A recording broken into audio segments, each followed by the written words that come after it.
সকলের প্রতি জানাচ্ছি হৃদয় নিংড়ানো সালাম। আসসালামু আলাইকুম ওয়া রাহমাতুল্লাহি ওয়া বারাকাতুহু। আসুন আমরা সর্বপ্রথম ওই রব্বে কারিমের দরবারে শুকর এবং সুজুদ জানাই, যে রব্বে কারিম আমাদেরকে এই তীব্র শীতের ভিতরে আমাদেরকে পছন্দ করেছেন, আমাদেরকে নির্বাচিত করেছেন তার কোরআনের বাগানের জন্যে, জান্নাতের বাগানের জন্যে। আমাদেরকে এই জান্নাতের বাগানে এসে দু চারটা কথা কোরআন এবং হাদিস থেকে শোনা এবং বলার তৌফিক এনায়েত করেছেন। আসুন আমরা সকলেই অন্তরের অন্তঃস্থল থেকে মন প্রাণ উজাড় করে রব্বে কারিমের শুকর আদায় করি। সবাই করি আলহামদুলিল্লাহ।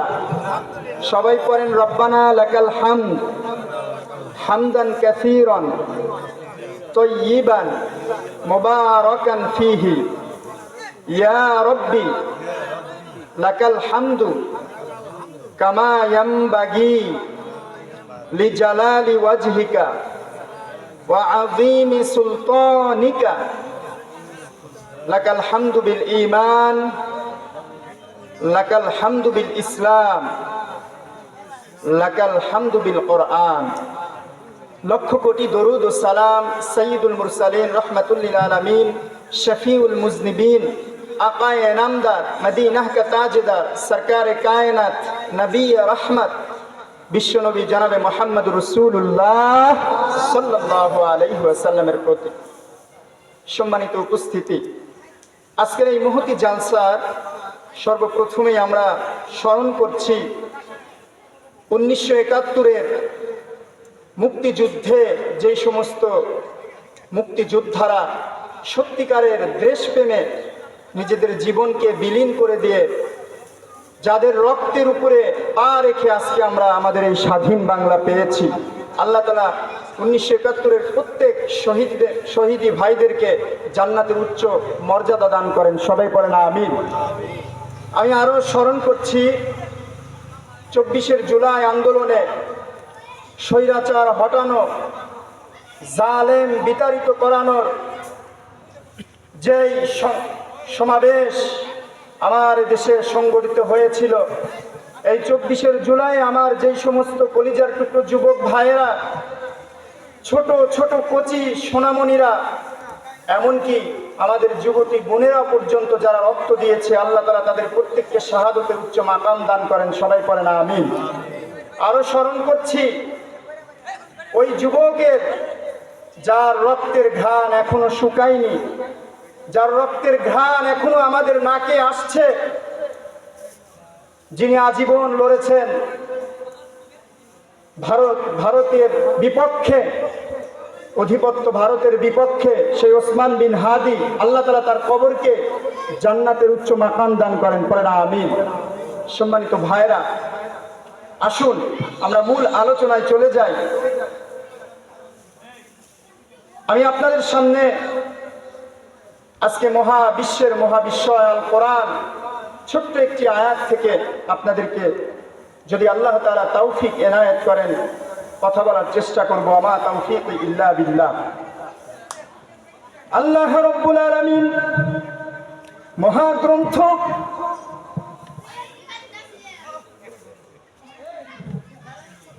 আল্লাহ রাব্বুল আলামিন মহাগ্রন্থ আল কোরআনুল কারীমের মধ্যে সুন্দর করে জানিয়ে দেন, মুহাম্মাদুর রাসূলুল্লাহ ওয়াল্লাযীনা মাআহু আশিদ্দাউ আলাল কুফফারি রুহামাউ বাইনাহুম তারাহুম রুকআন সুজদান ইয়াবতাগুনা ফাদুলাম মিনাল্লাহি ওয়া রিদওয়ানা। পড়েন আল্লাহু আকবার। আল্লাহ রাব্বুল আলামিন বলেন, মুহাম্মাদুর রাসূলুল্লাহ, মুহাম্মদ হলেন আমি আল্লাহর পাঠানো সর্বশ্রেষ্ঠ রাসূল। এই পৃথিবীর জমিনে, এই জমিনের বুকে, আসমানের নিচে সর্বশ্রেষ্ঠ মানব হলো মুহাম্মাদুর রাসূলুল্লাহ। পড়েন আল্লাহু আকবার। আল্লাহ তাআলা বলছেন, মুহাম্মাদুর রাসূলুল্লাহ, মুহাম্মদ হলো আমার পক্ষ থেকে পাঠানো তোমাদের কাছে প্রেরিত রাসূল। ওয়াল্লাযীনা মাআহু আশিদ্দাউ আলাল কুফফারি রুহামাউ বাইনাহুম।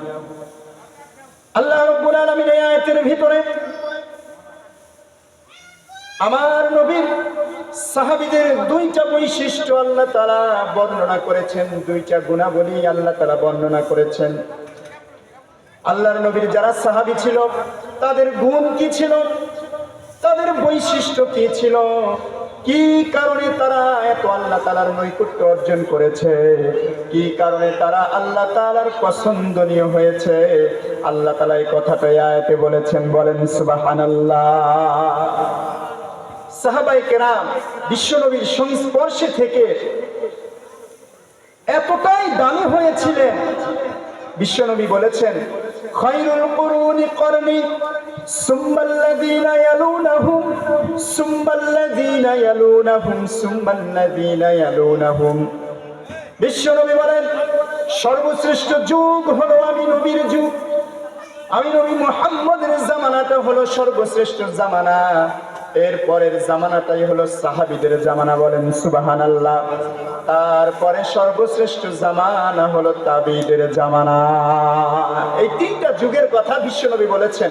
সর্বশ্রেষ্ঠ যুগ হলো আমি নবীর যুগ, এরপরে আমার সাহাবাদের যুগ, এরপরে আমার তাবিঈদের যুগ। অন্য কোন যুগের কথা বিশ্বনবী বলে নাই। কেমন দামি হয়েছিলেন সাহাবায়ে কেরাম আমার প্রিয় ভাইয়েরা।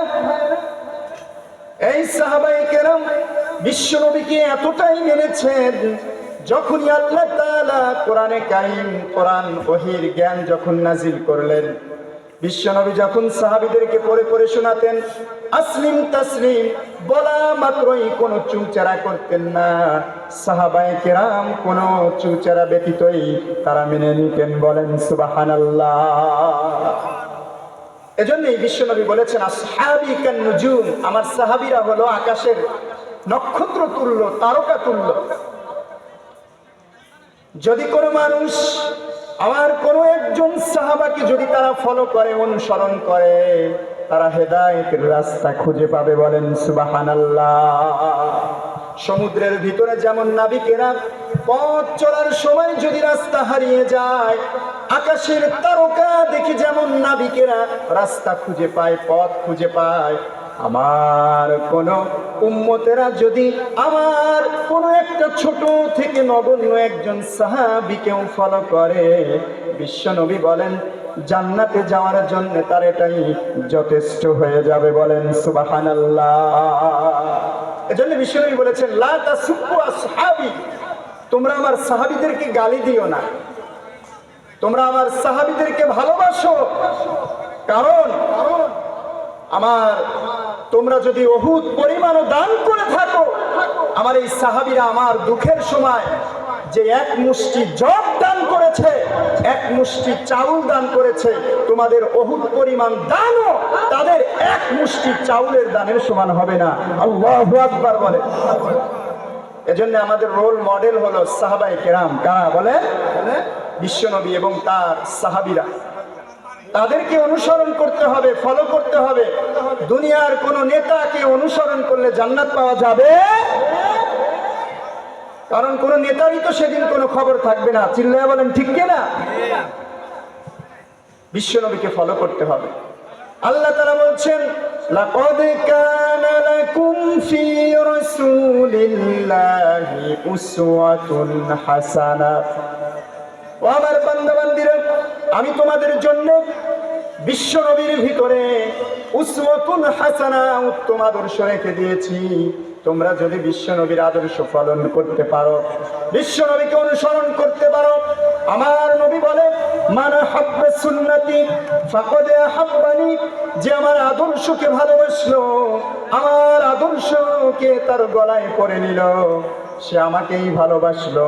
ওয়ামান আহাব্বানি, আর যে ব্যক্তি আমি নবীকে ভালোবাসবে, কানা মাই ফিল জান্নাহ, কাল কিয়ামতের দিন একই জান্নাতে সে আমার সাথে অবস্থান করবে। বলেন সুবহানাল্লাহ।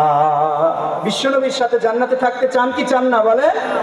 তাহলে নবীর অনুসরণ করার দরকার আছে না নাই? সাহাবায়ে কেরামদের অনুসরণ করতে হবে। আমার প্রিয় ভাইরা, আসুন আজকে আমরা বিশ্বনবীর সাহাবীর জীবন থেকে আজকে আমরা সামান্য কিছু সময় আলোচনা শুনি। বিশ্বনবীর একজন জলিলুল কদর সাহাবী হযরত ওমর ইবনুল খাত্তাব রাদিয়াল্লাহু তাআলা আনহু, নাম শুনেছেন? ওমর ইবনুল খাত্তাব। জান্নাতে যার পজিশন 2 নম্বরে, সুবহানাল্লাহ পড়েন। প্রথম নাম্বার নামটা কি বলেন তো? হযরত আবু বকর সিদ্দিক রাদিয়াল্লাহু তাআলা আনহু। দ্বিতীয় নম্বরে যিনার নাম তিনি হলেন হযরত ওমর ফারুক। তৃতীয় নম্বরে হযরত উসমান। চতুর্থ নম্বরে হযরত আলী কাররামাল্লাহু ওয়াজহা। আমার প্রিয় ভাইরা, এই ওমর ইবনুল খাত্তাব রাদিয়াল্লাহু তাআলা আনহু সর্বপ্রথম কিন্তু তিনি মুমিন ছিলেন না, ঈমানদার ছিলেন না, জাহিলি যুগের মানুষ ছিলেন, মূর্খতায় নিমজ্জিত ছিলেন, এমন পর্যায়ে ছিলেন কিতাবের মধ্যে পাওয়া যায় মক্কার ভিতরে এলান হয়ে গেল মুহাম্মদকে চিরতরে দুনিয়া থেকে বিদায় করে দেয়া হোক। বলেন নাউজুবিল্লাহ। মুহাম্মদকে চিরতরে দুনিয়া থেকে নিঃশেষ করা হোক, কারণ সে লাত উজ্জাকে অমান্য করে এক আল্লাহর তাওহীদ এই জমিনে প্রতিষ্ঠা করতে চায়। মুহাম্মদকে জমিনে রাখা যাবে না। মক্কার লিডার, মক্কার নেতা আবু জেহেল, উতবা, সাইবা, ওয়ালিদ ইবনে মুগিরা, আরবের সমস্ত বড় বড় নেতা লিডারদেরকে ডেকে পরামর্শ করা শুরু করলো, কি করা যায়, কি করা যায়। মুহাম্মদকে দুনিয়া থেকে বিদায় করতে হবে। কে পারবে এই দুঃসাহসিক কাজ? মক্কার কোন যুবক রাজি হয় না। ইতিহাস পড়লে পাবেন তখন নাঙ্গা তরবারি নিয়ে যে দাঁড়িয়ে যায় সে আর কেউ নয়, ওমর ইবনে খাত্তাব। খাত্তাবের বেটা ওমর নাঙ্গা তরবারি নিয়ে দাঁড়িয়ে যায়, বলছে মুহাম্মদের মাথা আনার জন্য আমি প্রস্তুত। নাউজুবিল্লাহ পড়েন। মুহাম্মদের মাথা আনার জন্য প্রস্তুত। এই হযরত ওমর কিভাবে ইসলামে প্রবেশ করলেন, মুসলমান হলেন, জানতে মন চায় কি চায় না বলেন? আল্লাহ তাআলা এই হযরত ওমরের অন্তরের ভিতরে 3টা ধাক্কা মেরেছে। কয়টা ধাক্কা বলেন? 3টা ঈমানি ধাক্কা। খুব গভীরভাবে শুনবেন। 3টা ঈমানি ধাক্কা যখন হযরত ওমরের হৃদয়কে টাচ করেছে, হযরত ওমর পড়তে আরম্ভ করেছে, আশহাদু আল্লা ইলাহা ইল্লাল্লাহু ওয়া আশহাদু আন্না মুহাম্মাদান আবদুহু ওয়া রাসূলুহু। চিল্লায়া বলেন আল্লাহু আকবার।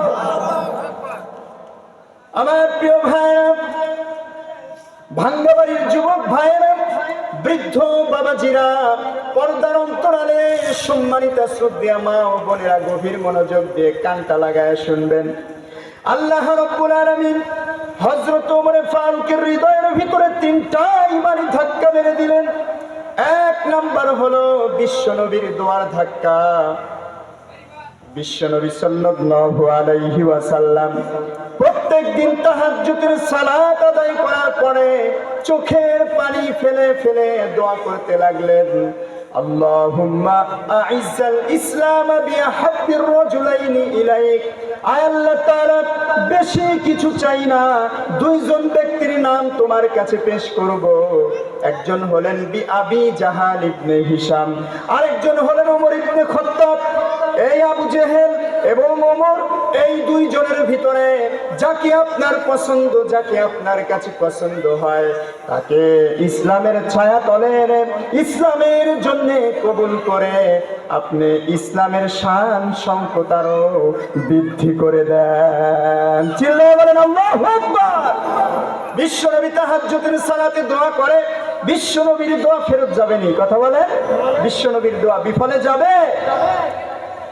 প্রত্যেকদিন তাহাজ্জুদের সালাতে দোয়া করতে লাগলেন, এই 2 জনের যে কোনো একজনকে ইসলামের জন্য কবুল করেন।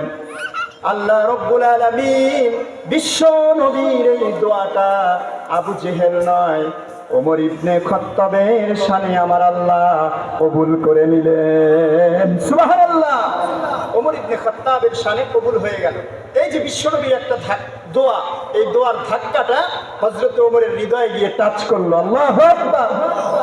এবার বিশ্বনবী যেখানেই যায় ওমর পিছে পিছে ঘুরে। দোয়ার একটা রুহানি তাসির আছে না নাই? কথা বলে। ওমর তখনও ইসলাম গ্রহণ করে নাই, মুহাম্মদকে ফলো করে। মুহাম্মদ কি বলে যে মানুষ, মক্কার মানুষগুলো মন্ত্রমুগ্ধ হয়ে, পাগল হয়ে তারা মুহাম্মদের কথা শুনতে থাকে। বাপ দাদার ধর্ম ত্যাগ করে, লাত উজ্জা ইবাদতকে ত্যাগ করে তারা তাওহীদের কালেমার মালা গলায় জপে নেয়। মুহাম্মদ এমন কি বলে? ওমরে ফারুক বিশ্বনবীর পিছনে পিছনে ঘুরতে আরম্ভ করলেন। আমার প্রিয় ভাইরা, এক পর্যায়ে একদিন বিশ্বনবী খানায় কাবার প্রান্তরে দাঁড়িয়ে দাঁড়িয়ে সালাত আদায় করে। হযরতে ওমর ইবনে খাত্তাব লুকিয়ে লুকিয়ে আমার নবীর তেলাওয়াত শোনা আরম্ভ করে। বলেন সুবহানাল্লাহ। সুবহানাল্লাহ পড়েন। বিশ্বনবী নামাজে দাঁড়িয়ে তেলাওয়াত করে। হযরত ওমর চিন্তা করতে লাগলেন, মুহাম্মদ এটা কি পড়ে? আরবের মানুষ আরবি ভাষা বুঝতেন। কি পড়ে? এত সুন্দর ভাষা, শব্দের গাঁথনি, প্রাঞ্জল বর্ণনা হৃদয়কে টাচ করে ফেলে। এটা কি?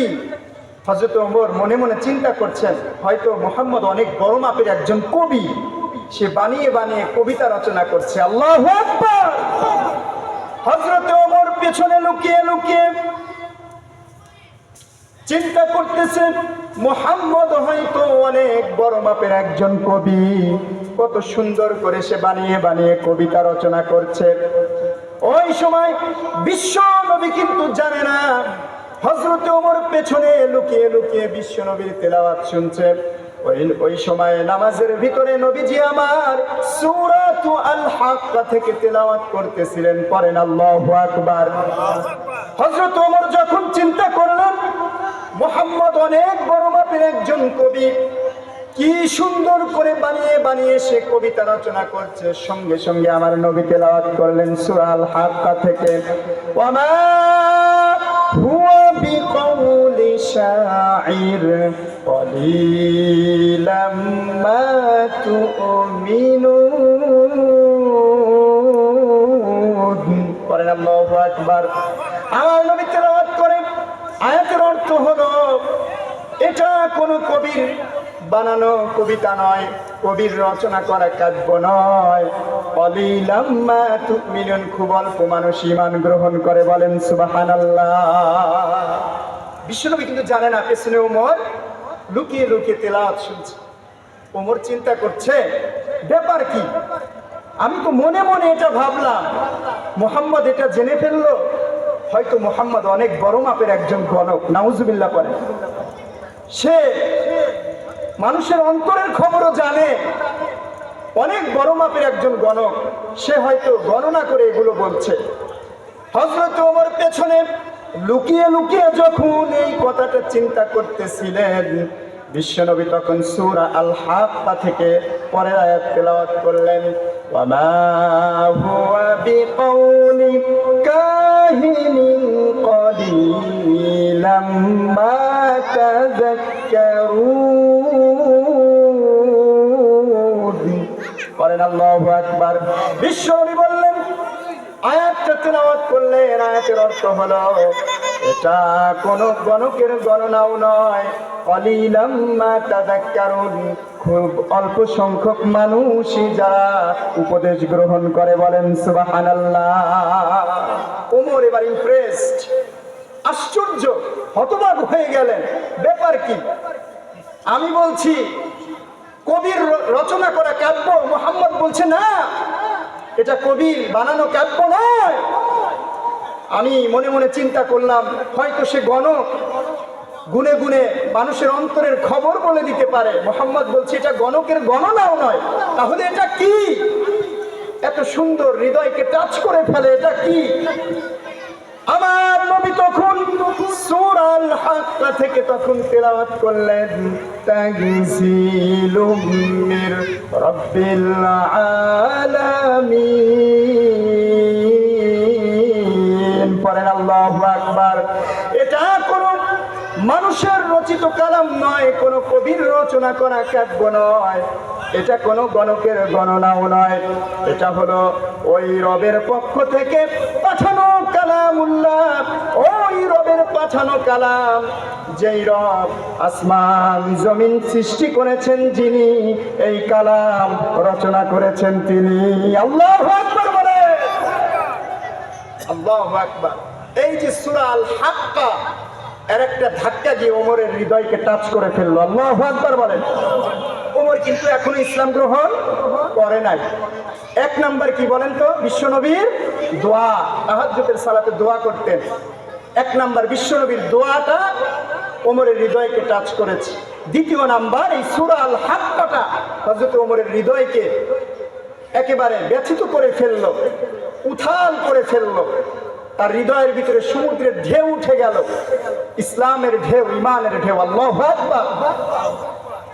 এবার মনে আছে আমি শুরুতে বলেছি, হযরত ওমর রাঙ্গা তরবারি নিয়ে রওনা হয়েছে কাকে মারার জন্য বলেন? বিশ্বনবীকে মারার জন্য। আবু জেহেল ঘোষণা করে দিল, যে মুহাম্মদের মাথাটা কেটে এনে দিতে পারবে তাকে এত এত স্বর্ণ মুদ্রা উপঢৌকন দেয়া হবে। খত্তাবের বেটা ওমর রাঙ্গা তরবারি নিয়ে বিশ্ব নবীর মাথা কাটার জন্য রওনা হয়ে যায়। রাস্তার ভিতরে বনু জাহারা গোত্রের এক লোকের সঙ্গে সাক্ষাৎ। বনু জাহারা গোত্রের সেই লোক বলছে, ইয়া ওমর আইনা তাযহাব, ওমর তুমি কোথায় যাও? বিশ্ব নবীর মাথা আনার জন্য যাই। জানো না মক্কায় অ্যানাউন্স করা হয়েছে, মুহাম্মদের মাথা যে এনে দিতে পারবে তাকে এত এত স্বর্ণ মুদ্রা ও উপঢৌকন দিতে পারবে। কেউ সাহস পায় না। আমি ওমর বেরিয়েছি মুহাম্মদের মাথা আনবো। আল্লাহু আকবার বলেন। তখন সেই বনু জাহারা গোত্রের লোকটা বলছে, ওমর তোমার বোন ফাতেমা বিনতে খাত্তাব, তোমার বোন জামাই সাঈদ ওদে সাবা, তারা তো তাদের বাপ দাদা লাত উজ্জার ধর্ম ত্যাগ করে তারা মুহাম্মদের দ্বীন গ্রহণ করেছে। আল্লাহু আকবার। আগে নিজের ঘর সামলাও, তারপরে তুমি বিশ্বনবীর মাথা আনার জন্য যাও। ওমর এবার রাগে গড়গড় করতে লাগলো, রাঙ্গা তরবারি নিয়ে বিশ্ব নবীর দরবারের দিকে না গিয়ে নিজের ঘরের দিকে রওনা হয়ে যায়। নিজের ঘরে গিয়ে শুনতে পেল ঘরের ভিতরে দরজা আটকিয়ে তার বোন ফাতেমা বিনতে খাত্তাব এবং তার বোন জামাই সাঈদ কোরআন থেকে তেলাওয়াত করছে। পড়েন আল্লাহু আকবার। তার বোন এবং বোন জামাই ঘরের ভিতরে, ঘরের দরজা আটকে। তখনও কোরআন কিতাব আকারে রচনা হয়নি। একটি চামড়ার ফলকের ভিতরে সূরা আত-তাহার কিছু আয়াত সেখানে লেখা ছিল। সূরা আত-তাহার, সূরাতুত তাহার কিছু আয়াত চামড়ার ফলকে লিখে সেগুলো তারা পড়তেছিলেন। আল্লাহু আকবার। হযরত ওমর আসলেন, দরজায় আঘাত করলেন, নক করলেন। তার বোন দরজা খুলে দিল। হযরত ওমর রাগে রাগান্বিত, তোমরা মুহাম্মদের মধ্যে কি পেয়েছো? সে কি এমন বলে তোমরা বাপ দাদার ধর্ম ত্যাগ করে মুহাম্মদের দ্বীন তোমরা গ্রহণ করছো? ওমর ইবনে খাত্তাব বোনকে আঘাত করলো, বোনকে রক্তাক্ত করে ফেললো, তার বোন জামাইকে আহত করে ফেললো। কিন্তু হযরত ওমর যখন এসেছিলেন সূরাতুত তাহার তেলাওয়াত তার কানের ভিতরে ঢুকেছে। পড়েন আল্লাহু আকবার। এবার বোনকে ডাক দিয়ে বলে, বোন আমার, কি যেন তুমি তেলাওয়াত করতেছিলে? কি তেলাওয়াত করতেছিলে? ফাতেমা বিনতে খাত্তাব ডাক দিয়ে বলে, ভাই ওমর, ইন্নাকা রিজসুন লা ইয়ামাসসুহু ইল্লাল মুতাহহারুন। ও আমার ভাই ওমর, তুমি হলে নাপাক। ইন্নাকা রিজসুন, তুমি অপবিত্র।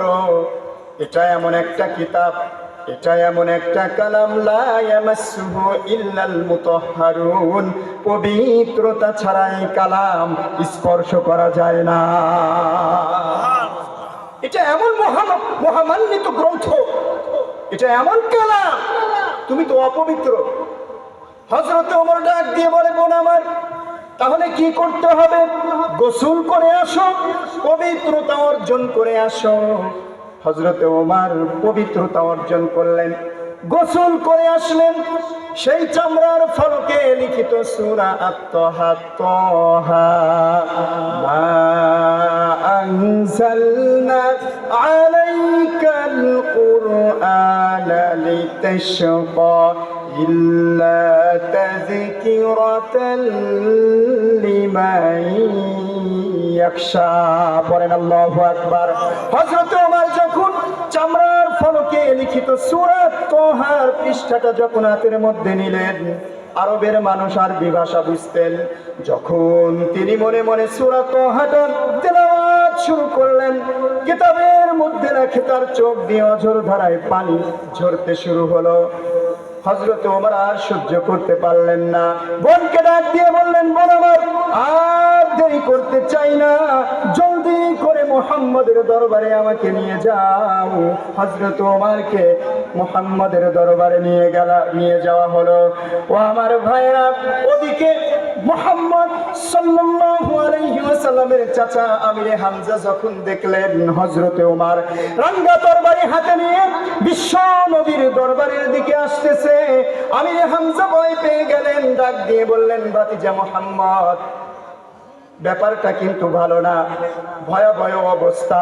মক্কার ভিতরে ঘোষণা হয়েছে, তোমার মাথা যদি কেউ কেটে নিয়ে যেতে পারে, অনেক স্বর্ণ মুদ্রা উপঢৌকন দেয়া হবে।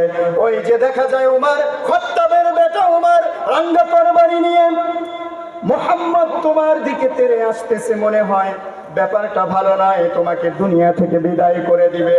ও ভাতিজা মুহাম্মদ, তুমি তাড়াতাড়ি পালিয়ে যাও।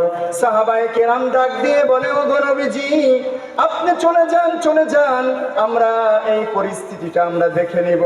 আমার নবী ডাক দিয়ে বলে, ও আমার সাহাবীরা, ও আমার চাচা আমিরে হামজা, আমার বোন সাক্ষী দেয়, ওই যে আমি তাহাজ্জুদের সালাতে কেন্দে কেন্দে দুইটা হাত আসমানের দিকে উঠায়া যে আমি দোয়া করেছিলাম, আল্লাহুম্মা আইজ্জাল ইসলাম বিহাব্বির রাজুলাইনি ইলাইক।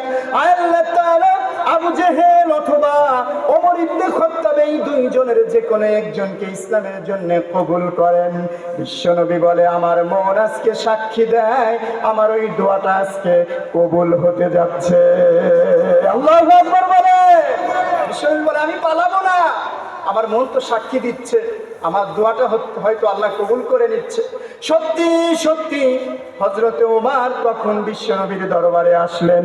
রাঙ্গা তরবারিটা বিশ্বনবীর পায়ের কাছে ফেলে দিয়ে ডাক দিয়ে বললেন, ও গো নবীজি, দেরি করতে চাই না, পড়ায়া দেন কালেমায়ে শাহাদা। আশহাদু আল্লাহ, সবাই পড়েন, আশহাদু আল্লা ইলাহা ইল্লাল্লাহু ওয়া আশহাদু আন্না মুহাম্মাদান আবদুহু ওয়া রাসূলুহু।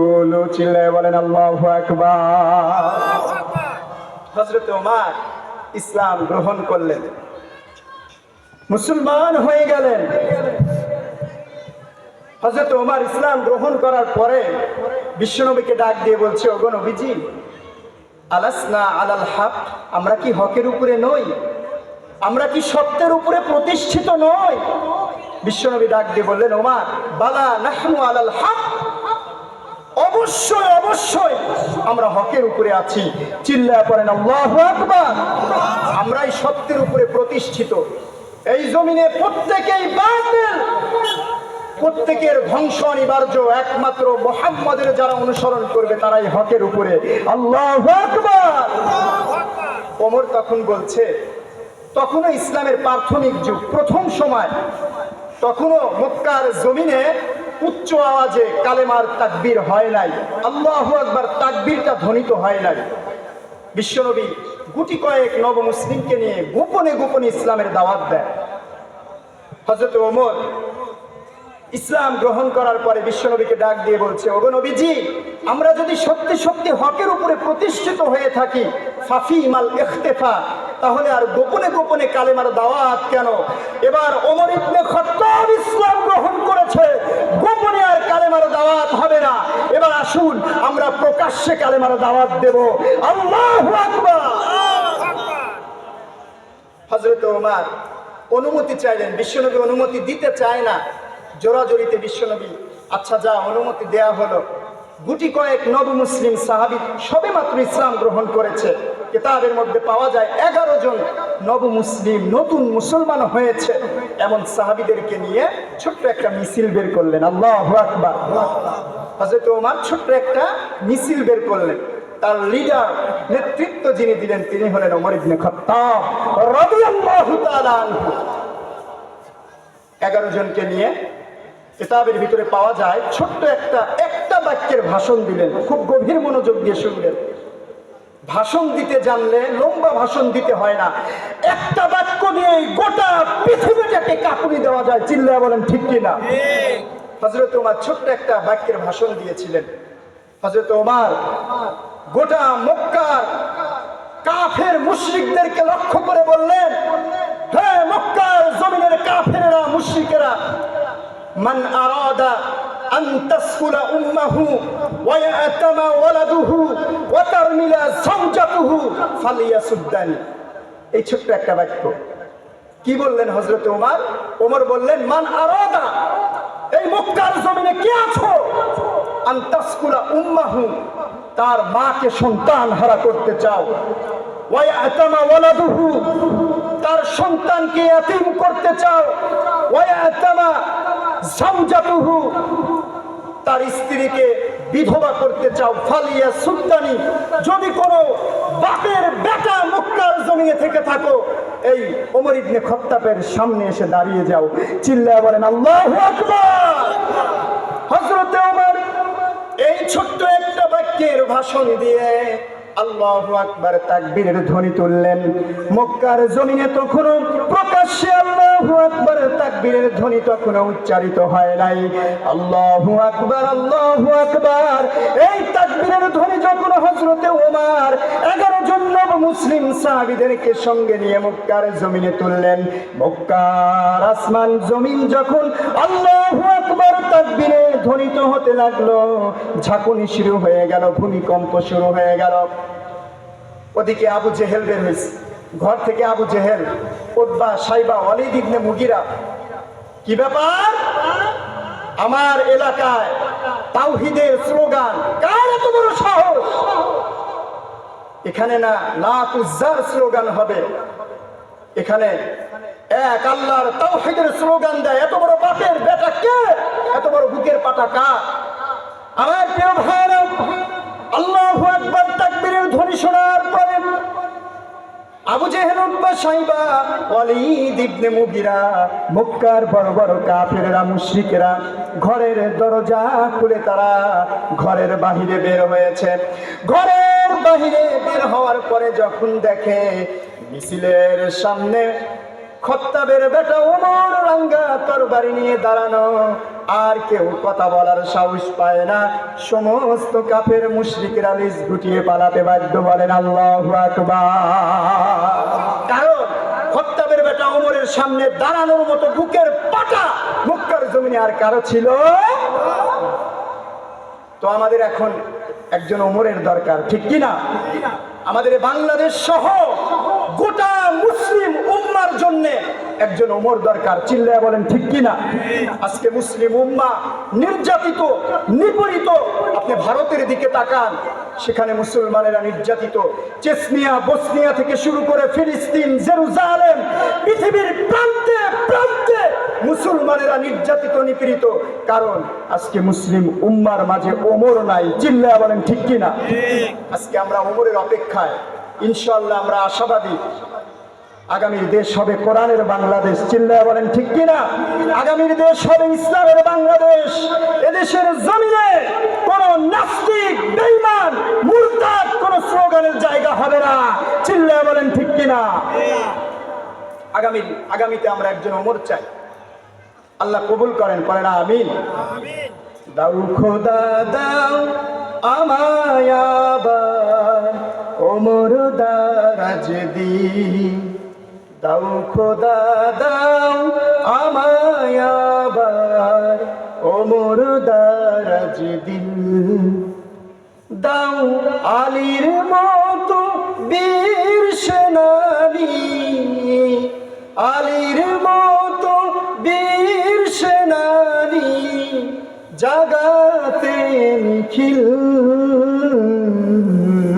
পড়েন দাও খোদা দাও আমায় আবার ওমর দারাজ দিন, দাও খোদা দাও আমায় আবার ওমর দারাজ দিন, হামজাকে দাও ঘরে ঘরে জীবন দিতে অকাতরে, আবার কাবা ভাঙতে এলে পাঠাও আবাবিল, দাও খোদা দাও আমায় আবার ওমর দারাজ দিল, দাও খোদা দাও আমায় আবার ওমর দারাজ দিল, পড়েন আমিন। আল্লাহ যেন আমাদের মাঝে একজন ওমরের মতো শাসক নিযুক্ত করে দেন, পড়েন আমিন। গোটা মুসলিম উম্মাহ আজকে ওমরের অপেক্ষায়। কেমন ছিলেন ওমর শুনবেন, শুনবেন।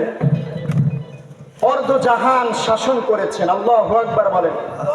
প্রায় 22 লক্ষ বর্গ মাইল যার হাতের মুঠোর মধ্যে ছিল, আল্লাহু আকবার।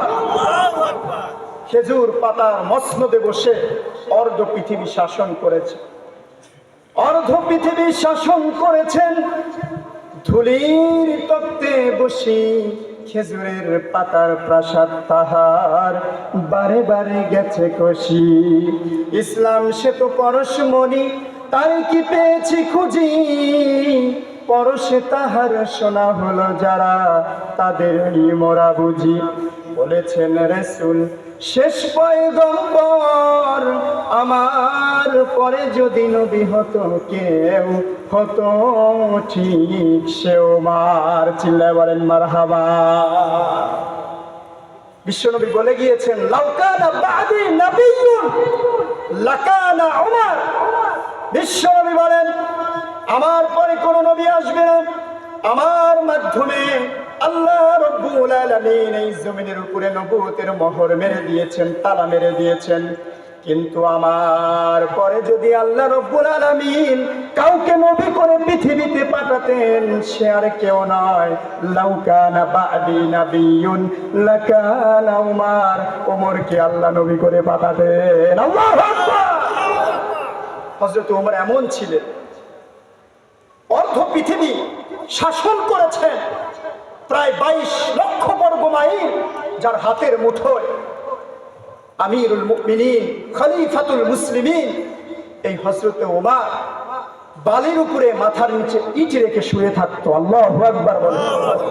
এবার আসুন একটু শুনুন রাষ্ট্র কিভাবে পরিচালনা করতে হয়। ইসলাম সেটা দেখিয়ে দিয়েছেন, ইসলাম শিখিয়ে গেছেন। কিয়ামত পর্যন্ত স্বর্ণ অক্ষরে লেখা থাকবে রাষ্ট্র কিভাবে চালাতে হয়, দেশ কিভাবে চালাতে হয়। আমার প্রিয় ভাইরা,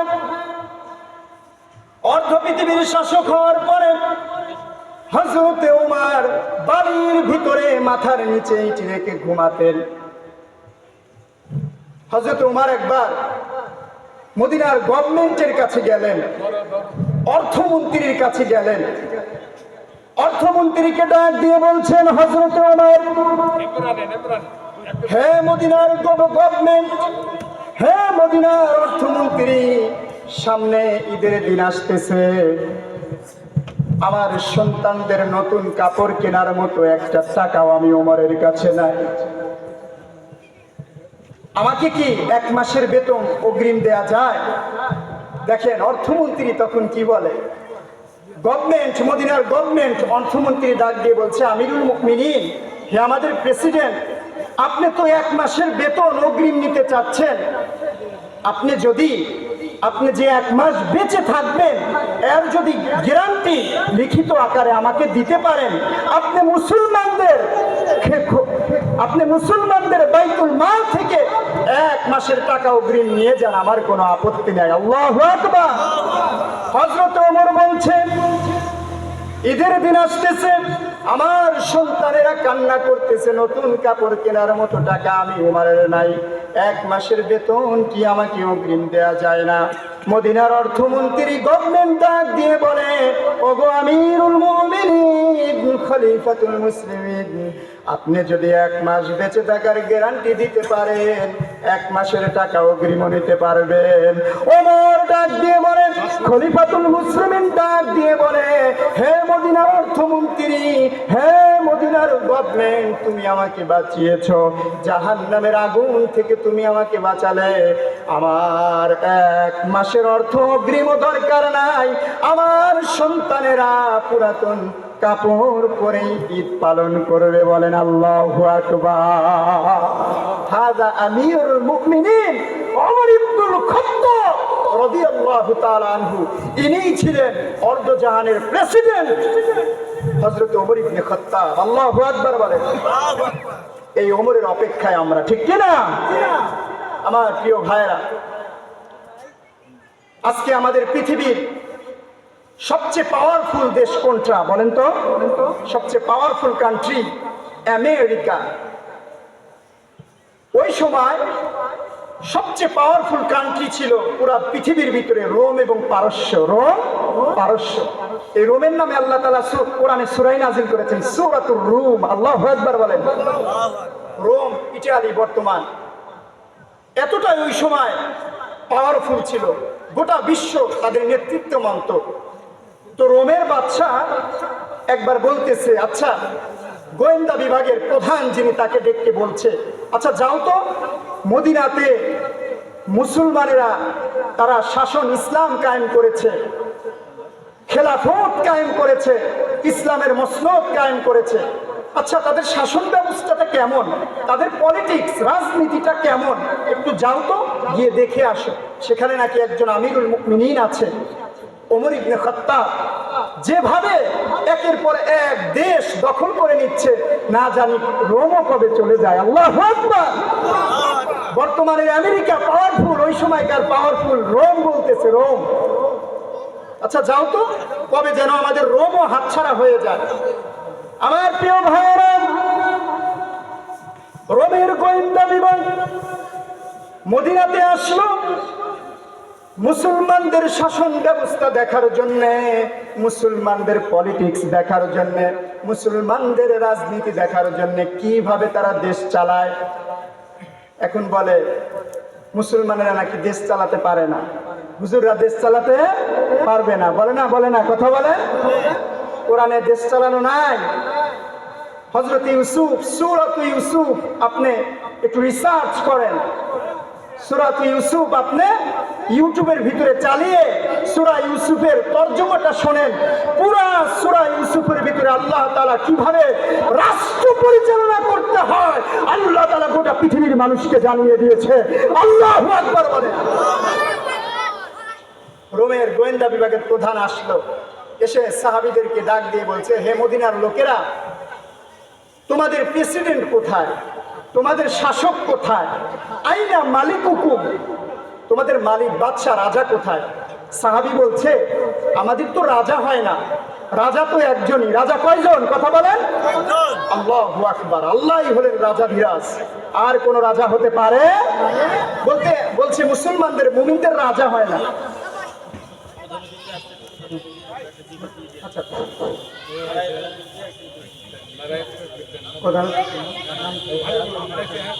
লিল্লাহি তাকবীর। প্রধান অতিথির আগমন।